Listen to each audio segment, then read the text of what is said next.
Ladies and gentlemen, it is now my pleasure to introduce the 2013 Samuel P. Capen Award, the Alumni Association's most prestigious honor.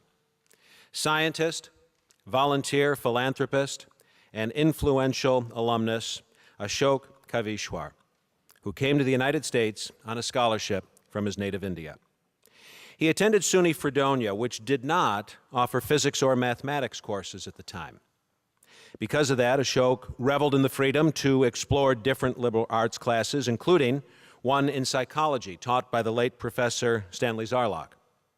A UB alumnus himself, Zarlach convinced Ashok to choose UB to earn his doctorate in physics. And UB provided the financial support that enabled him to achieve his goal in 1969.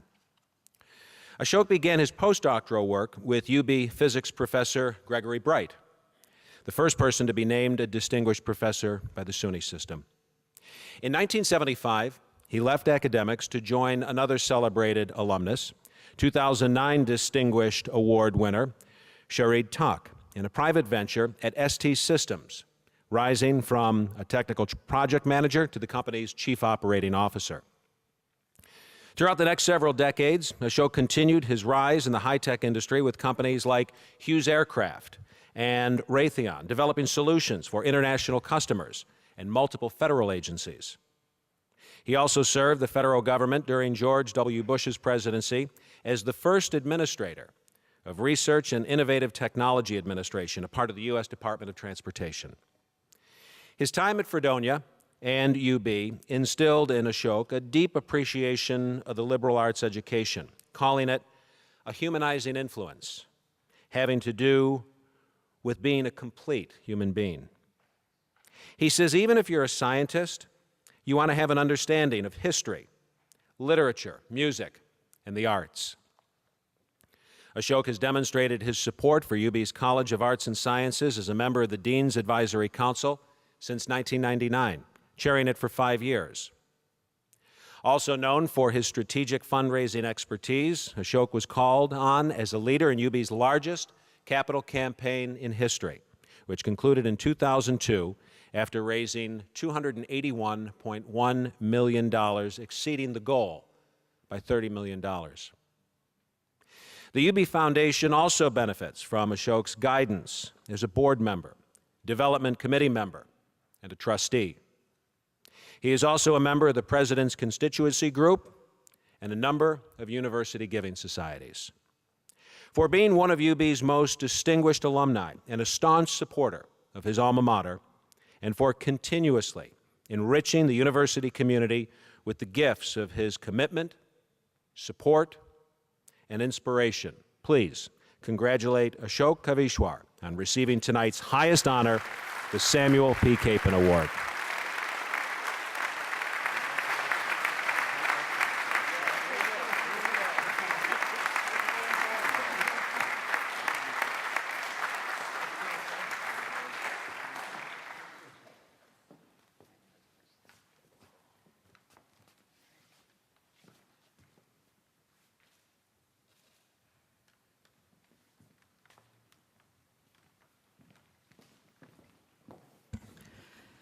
So yesterday, as we were coming here, you all noticed that the weather was very cold. And it was the same when I came here about 40 years plus. So nothing's changed, except I called President Tripaঠি's office in the morning and talked to his very able admin assistant, Tracy, and I asked her what kind of weather it was, and she said it's very cold, and she blamed me because she thought I was bringing the weather with me. So I didn't take that as an offense at all, but I thought she's assuming that because of my UB education, I now have the power to bring that sort of, in this case, not so good news, but so when the weather is better here next time, it also will be because of me. So, first of all, I want to thank everybody here, the UB Alumni Association, for this very, very prestigious award. To say that I don't deserve it is probably correct, but I'm going to accept it and be very, very honored. So when Tim called me and said, "You're going to get this award," and said, "Oh, by the way, you have to say a few words." So I said, "Okay." So he said, "But don't worry about it. There will be notes put here for you to read." Well, I don't see any notes, Tim, so so I'm going to make up as I go. I think you heard my bio. There were several people at university who were very, very influential. The education I got would not have been possible had it not been for the state university back then, UB as it was called. They had the name SUNYAB. But I got this teaching assistantship because of a vice president for research. He was the first vice president of research for the state university system. Before that, he was a vice chancellor for research. His name was Raymond Ewell. He had been to India, and as mentioned, my professor at Fredonia contacted him. So he said, "Okay, let me talk to him." And so Ashok goes over there not knowing what was going to happen. And he said, "Well, if you want to study here, we'll give you a teaching assistantship." And I said, "What is that?" And he says, "Well, you'll have to teach." And well, I did. And I got my degree. Along the way, I met my wife, who is also in the audience, who is alumni of another college not far from here. Back then it was Rosary Hill College. And we met at the university at the Foreign Student Club and some associations of that kind. I don't know why she agreed to marry me, but I'm so pleased she did. After my degree here, as back then, everybody who got his PhD thought there's only two things you can do: either solve the Schrodinger equation, which I was trained to do, or be a professor. And so I was doing that, not doing that, but I was doing my postdoctoral work. And then in between, I got married, and my wife, after 1 year, said, "You better get a job." So I had lots of friends who had gone to Washington, D.C. from here, and I had no idea. One thing is, when you are, at least back then, when I was a physics graduate student here at the university, I really didn't know that there is anything else I can do besides either teach or continue to do the work I was doing. Well, it happened thanks to my wife. I did go to Washington area. I got into something totally different, not different in terms of technical. Initially, I was a technical manager. I got into remote sensing.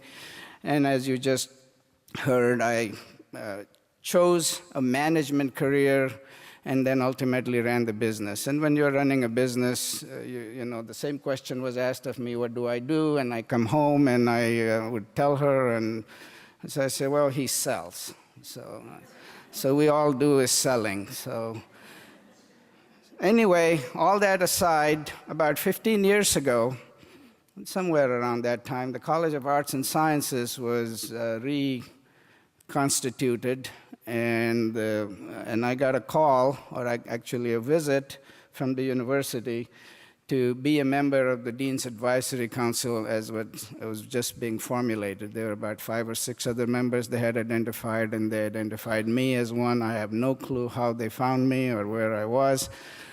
As you know, university, in the beginning, when it became part of the state university system, the state had lots and lots of money, or at least that was the view, and they sort of lost touch with alumni, and you have heard that story before, and at least in my knowledge and understanding, it's true. Under President Greiner, that idea got changed, and now we're today here with Nancy Wells and President Tripathi, who are very, very interested in doing everything possible to gather not only the monies they get from the state, but also from the private, in this case, alumni and the students and the other members of the community.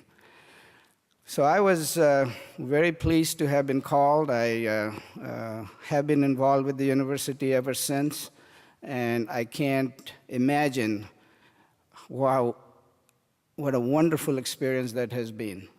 And for all the things that the university has done for me, I will continue to do whatever it is that will make this university great. Thank you again, and really I'm honored to be with all these distinguished people. Thank you.